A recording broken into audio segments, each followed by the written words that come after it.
60 kilometre की आपकी लंबी एक बचत होगी। और इस कारण जो सफर है, जो आज रांची का पटना का जो सफर है पूरी बोकारो होते हुए, उसमें 2 घंटे की भी आपकी बचत होगी। तो इसलिए हरदम सब लोग चाह रहे थे कि इस क्षेत्र को हम लोग रेल लाइन से जोड़े। इस रेलवे लाइन का श्रेय अगर किसी को भी जाता है साथियों, तो वो हजारीबाग और रामगढ़ की जनता को श्रेय जाता है, क्योंकि जनता की ये मांग थी, जनता की ये मांग थी। और हम लोग सब जनप्रतिनिधि हम लोग इसमें लगे रहे। और आप सबको मालूम है कि भारतीय जनता पार्टी का एक नारा है, भारतीय जनता पार्टी का एक नारा है, वो है अगर मोदी जी हैं तो मुमकिन है। अभी हम लोगों को ट्रेन की उपलब्धि मिली है, ये झारखंड के इतिहास में स्वर्णीय अक्षरों में लिखा जाएगा।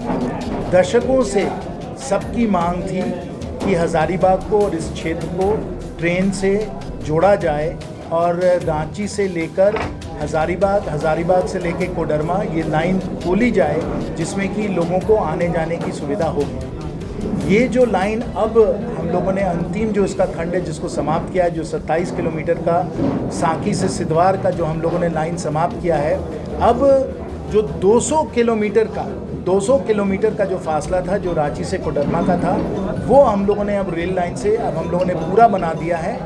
और क्योंकि ये 200 किलोमीटर की लाइन बन गई है, इस कारण अब रांची से पटना जाने में 60 किलोमीटर की बचत है, 2 घंटे की बचत है। और इसलिए ये रेल लाइन जो है ये रेलवे के लिए और क्षेत्र के लिए एक मील का पत्थर साबित होगा। इस रेलवे लाइन का काम आप सब लोगों को मालूम है कि मार्च 1999 में हमारे श्रद्धेय प्रधानमंत्री श्री अटल बिहारी वाजपेयी जी ने इसका शिलान्यास किया था और 23 साल पहले इसका काम चालू हो चुका था। लेकिन यूपीए सरकार के दौरान 10 साल लगभग ये काम रुका रहा, इसमें कोई काम नहीं हुआ। और 2014 में जब भारतीय जनता पार्टी की सरकार आई, माननीय प्रधानमंत्री जी आए, उन्होंने फिर इस पे जोर दिया, फिर इसको प्राथमिकता दी और फिर तेज़ी से गति से इस 200 किलोमीटर की लाइन पे काम हुआ।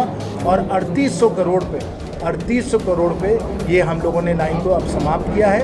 और अब जो संभावना है वो यह है कि माननीय रेल मंत्री जी से इसको हरा झंडा दिया जाएगा और जैसे ही कुछ ही हफ्तों में हरा झंडा दे दिया जाएगा, तब लंबी दूरी की ट्रेन यहाँ से चलेगी। लंबी दूरी की ट्रेन के लिए ट्रेन डिपो की भी ज़रूरत थी, जो हमने माननीय रेल मंत्री वर्तमान उस समय श्री पीयूष गोयल जी थे, उनसे हमने मांग के करवा दिया था।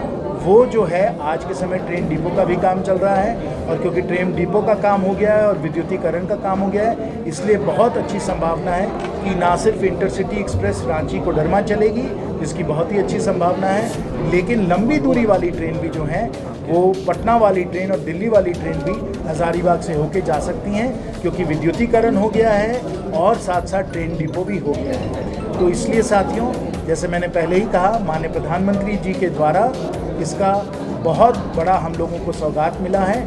और इसका श्रेय, इस ऐतिहासिक काम का श्रेय, पूरा इसका श्रेय हजारीबाग और रामगढ़ की जनता को जाना चाहिए, क्योंकि दशकों से इनकी मांग थी